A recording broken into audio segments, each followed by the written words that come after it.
যদি তোমার প্রিয়জন এখন তোমাকে ইগনোর করতে শুরু করে, তোমাকে অবহেলা করতে শুরু করে, তাহলে আজকের এই ভিডিওটি দেখো। তোমার প্রিয়জন যে তোমাকে অবহেলা করছে 7 দিনের মধ্যে, মানে 1 থেকে 7 দিন এই নিয়মটা পালন করতে পারলে সে তোমাকে পুনরায় নক করবে, সে তার ইগনোরেন্স বাদ দিয়ে তোমার কাছে ফিরে আসবে। হ্যাঁ বন্ধু, আজকের এই ভিডিওতে শুধুমাত্র এটা আলোচনা করব না যে প্রিয়জন কেন ইগনোর করে, বরং মনস্তাত্ত্বিক গভীরতায় গিয়ে প্রিয়জনের মনে তোমার জন্য ইগনোরেন্স কেন আসলো সেটা খুঁজে বের করব। আর এই ভিডিওটা শুধুমাত্র একটি ভিডিও নয়, এই ভিডিওটি হলো নিজের জন্য লড়াই করার জন্য একটি সাইকোলজিক্যাল গাইড। চলো বন্ধু, তাহলে শুরু করা যাক। আমি জানি বন্ধু, এই অবহেলা, এই ইগনোরেন্স খুব কষ্ট দেয়, কিন্তু এর পেছনে সবসময় যে ভালোবাসা কমে যায় তা কিন্তু নয়। এর পেছনে গভীর মনস্তাত্ত্বিক কারণ থাকতে পারে। চলো দেখি সেই কারণগুলো কি কি। 1 নম্বর, ব্যক্তিগত চাপ বা সমস্যা। দেখো বন্ধু, তোমার প্রিয়জন হয়তো কোনো ব্যক্তিগত চাপে বা কোনো সমস্যায় ভুগছে, আর সে তোমাকে এই বিষয়টা বলতে পারছে না, হয়তো কোনো কারণে বলতে পারছে না, আর এই চাপ তাকে বাধ্য করছে তোমাকে ইগনোর করতে বা তোমার থেকে তাকে দূরে রাখতে, আর এই কারণেই সে নিজেকে গুটিয়ে নিতে বাধ্য হচ্ছে। 2 নম্বর, তোমরা হয়তো একে অপরের সাথে ঠিকমতো কমিউনিকেট করছো না, যোগাযোগ করছো না, বা তোমাদের মধ্যে কোনো ভুল বোঝাবুঝি হয়েছে, বা সেই ভুল বোঝাবুঝি তোমরা ঠিক করছো না বা নিজেদেরকে ঠিকমতো প্রকাশ করছো না। এই কারণেও কিন্তু সে তোমার থেকে নিজেকে দূরে রাখতে পারে। 3 নম্বর, কিছু মানুষ আছে, জানো কেমন তারা, তাদের মাথায় যদি কোনো চাপ চলে আসে বা সমস্যা চলে আসে, তারা সেটাকে সামলানোর জন্য নিজেকে একটু স্পেস দেয়, নিজেকে দূরে রাখে বা নিজেকে দূরে রাখতে পছন্দ করে ওই সময়টার জন্য। হ্যাঁ, আর এর মানে এই নয় যে সে তোমাকে আর এখন ভালোবাসে না। 4 নম্বর, তোমার প্রিয়জন হয়তো তোমার সাথে যে সে সম্পর্ক করেছে, এই সম্পর্কটি নিয়ে বা তার অনুভূতি নিয়ে সে দ্বিধায় আছে বা অনিশ্চয়তায় ভুগছে। এই কারণেও কিন্তু সে তোমাকে অবহেলা করতে পারে। 5 নম্বর, এখন যে কথাটি বলতে যাব সেই কথাটি দুঃখজনক হলেও কিন্তু এরকম করে অনেকেই। এটা এক ধরনের প্যাটার্ন। কি করবে, তোমার প্রিয়জন তোমাকে ইগনোর করবে এই কারণে যাতে করে সে তোমাকে মানসিকভাবে কন্ট্রোল করতে পারে। মানে সে এরকম থাকবে, সে শক্তিশালী আর তুমি দুর্বল। এটা কিন্তু একটা অস্বাস্থ্যকর মনোভাব বা একটা অস্বাস্থ্যকর আচরণ। 6 নম্বর, দুর্ভাগ্যবশত কিছু কিছু সময় তোমার প্রতি তোমার প্রিয়জনের আকর্ষণ কমে যায়, আর এই আকর্ষণ কমে যাওয়ার কারণেই কিন্তু সে তোমাকে অবহেলা করতে পারে। এটা সবচেয়ে কঠিন সত্য। বন্ধু, আজকের এই ভিডিওতে এই 7 দিনের প্ল্যানটি তোমার প্রিয়জনের ইগনোরেন্স কাটিয়ে উঠতে এবং তোমাদের সম্পর্ককে পুনরায় স্বাভাবিক করতে তোমাকে খুবই সাহায্য করবে। তবে বন্ধু, মনে রাখবে, এখানে তোমার ধৈর্য, তোমার আত্মনিয়ন্ত্রণ এবং ইতিবাচক মানসিকতা খুব জরুরি।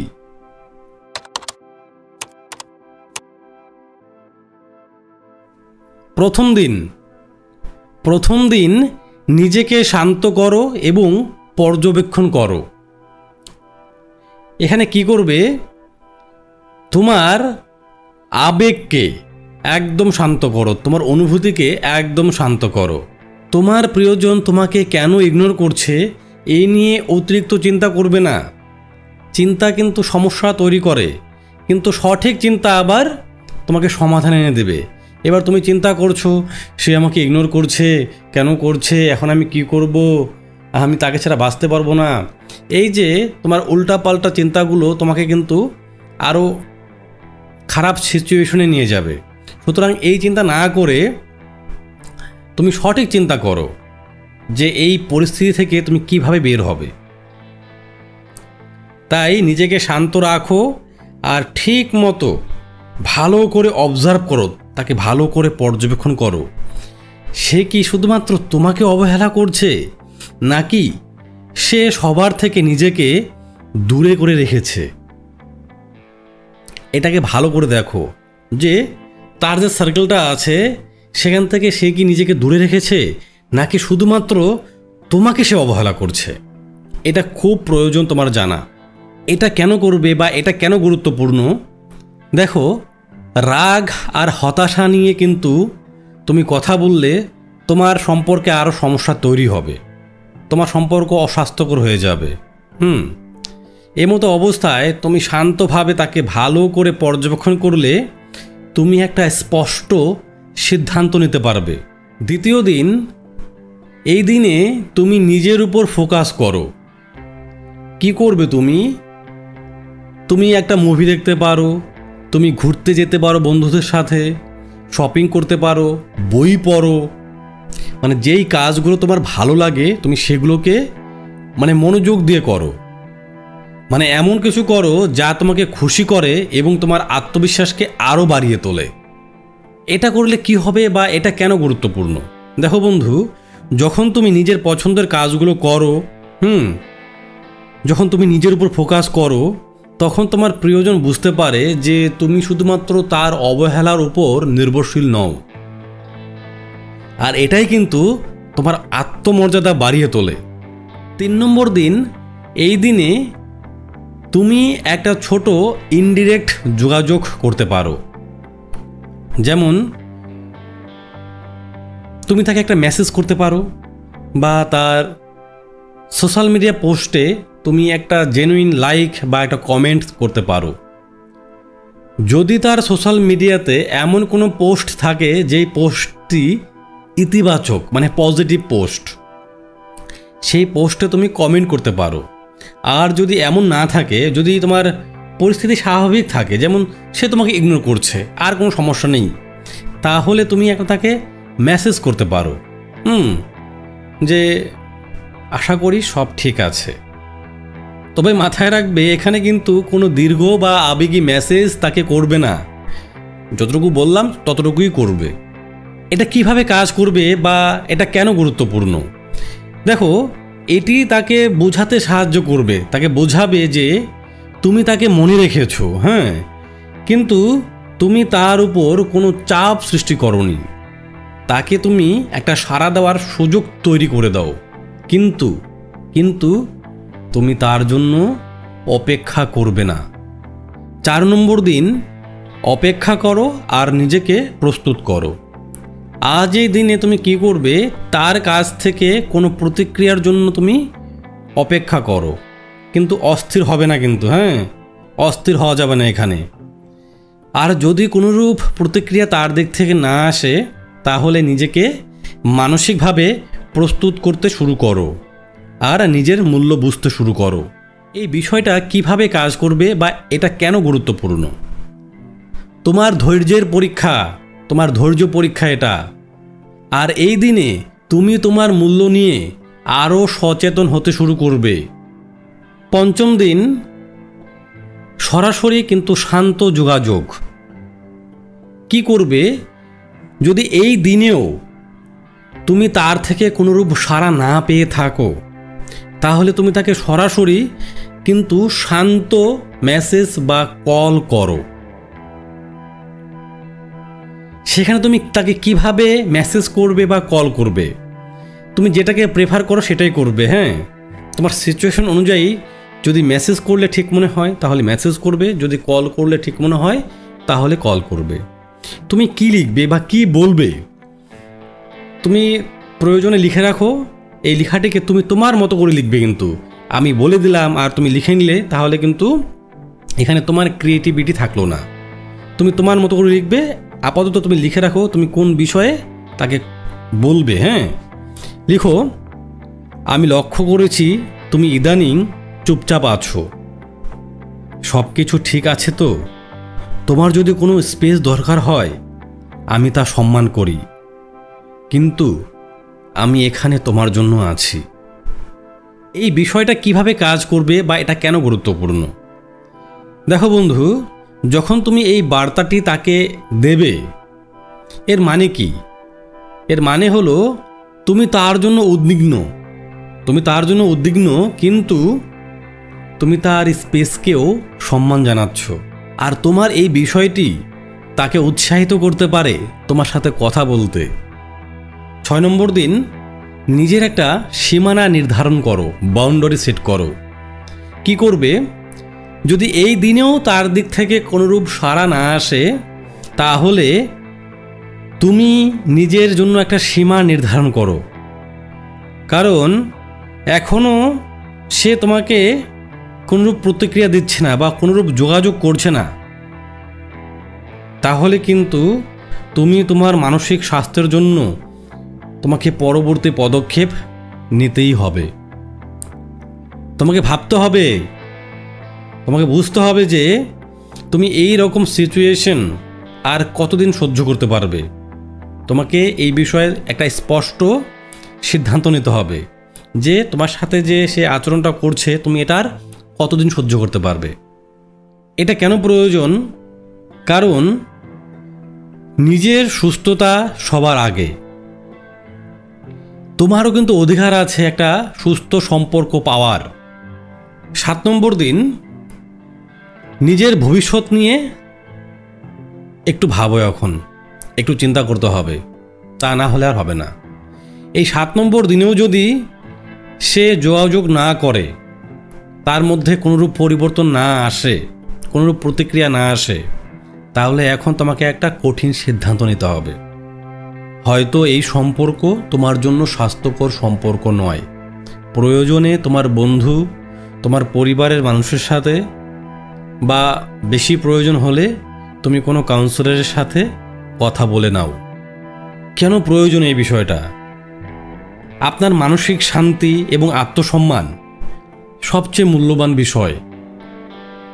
এই অবস্থায় যদি আপনার প্রিয়জন আপনাকে অবহেলা করে, আর এই অবস্থায় যদি তুমি অবহেলার সম্পর্কে নিজেকে ধরে রাখো, তাহলে কিন্তু দীর্ঘমেয়াদী একটা ক্ষতির কারণ হতে পারে। নিজেকে মুক্ত করার সাহস করো। তুমি এমন মানুষ নও যে সে তোমাকে পায়ে পিষবে বারবার, আর তোমাকে বারবার তার কাছে নত হতে হবে। বন্ধু, অবহেলা কিন্তু সত্যিই একটা মানুষকে, একটা সম্পর্ককে ধীরে ধীরে শেষ করে দেয়। তবে এই অবহেলার হাত থেকে মুক্তি পাওয়ার কিন্তু উপায় আছে। এই স্টেপগুলো ফলো করলে তুমি তোমাকে নতুন করে চিনবে, তুমি তোমার মূল্য নতুন করে বুঝবে। কি করতে হবে? তোমাকে আগে বুঝতে হবে যে সে তোমাকে অবহেলা করছে, এটা তোমার দোষ নয়, সেটা তার সমস্যা। তুমি তো তাকে অবহেলা করছো না, সে তোমাকে অবহেলা করছে। এটা তার রিজন, তার সমস্যা হতে পারে, তার কোনো মানসিক চাপ হতে পারে। ঠিক আছে? দ্বিতীয় কথা হলো গিয়ে, তোমার সুখ কখনো অন্যের হাতে দিবে না। মানে তোমার যে আবেগ, তোমার যে আবেগের চাবিকাঠি কখনো অন্যের হাতে দিবে না, তাহলে কিন্তু তার ইচ্ছে মতো তোমাকে নাড়াচাড়া সে করবে। তৃতীয়ত, তোমার প্রিয়জন যদি তোমাকে বারবার এইভাবে অবহেলা করে, তোমাকে বারবার পায়ে পিষতে সে পছন্দ করে, তাহলে এরকম সম্পর্ক থেকে বেরিয়ে আসার সাহস তৈরি করতে হবে নিজের মধ্যে। মাথায় রাখতে হবে তোমার মানসিক শান্তি সবার আগে। এই প্ল্যানটি তোমার প্রিয়জনকে সরাসরিভাবে কখনোই নিয়ন্ত্রণ করতে পারবে না। এই প্ল্যানের মাধ্যমে তুমি তোমার প্রিয়জনকে কখনোই নিয়ন্ত্রণ করতে পারবে না, কিন্তু এই প্ল্যানটি ফলো করলে তোমার মধ্যে ইতিবাচক চিন্তা তৈরি হবে, ইতিবাচক দিক তৈরি হবে। আর এই ইতিবাচক দিকের মাধ্যমে কিন্তু তোমার মধ্যে একটা ব্যক্তিত্ব তৈরি হয়ে উঠবে, আর এর প্রভাবে সে কিন্তু তোমার প্রতি চলেও আসতে পারে বা তোমার সাথে কথা বলতে উৎসাহিত হতে পারে। যদি এই 7 দিনেও বা এই প্ল্যানটি করেও তোমার প্রিয়জন তোমাকে সাড়া না দেয়, তাহলে এটা একটা সুস্পষ্ট বার্তা যে এই সম্পর্কটি তোমার জন্য নয়, এই সম্পর্কটি একটি অস্বাস্থ্যকর সম্পর্ক। এর থেকে বেরিয়ে আসার তোমাকে সাহস তৈরি করতে হবে। তোমার মানসিক শান্তিই কিন্তু সবার আগে, আর এই 7 দিনের প্ল্যানটি এই শান্তি খুঁজে আনতে তোমাকে সাহায্য করবে। তোমার প্রিয়জন ফিরে আসুক আর না আসুক, তুমি কিন্তু শান্তি খুঁজে পাবে। তো বন্ধু, আজকের এই আলোচনা তোমার কেমন লাগলো? যদি তোমার ভালো লাগে তাহলে লাইক করবে। যদি তোমার মনে হয় যে তোমার সার্কেলে এমন কোনো ব্যক্তি আছে তার প্রিয়জন তাকে অবহেলা করছে, তাহলে এই ভিডিওটি তাকে শেয়ার করো। যদি চ্যানেলে নতুন হয়ে থাকো তাহলে চ্যানেলটি অবশ্যই সাবস্ক্রাইব করে যেও। আর যারা সাবস্ক্রাইব করেছো তাদেরকে অশেষ ধন্যবাদ। আর এই চ্যানেলের সাথে কানেক্ট থেকো, কারণ এই চ্যানেলে সম্পর্ক সহায়ক ভিডিওগুলো নিয়ে আসা হয়। আর এর মধ্যে আমি একটা ভিডিও তৈরি করেছিলাম তোমাদের 10টি গুরুত্বপূর্ণ প্রশ্ন নিয়ে।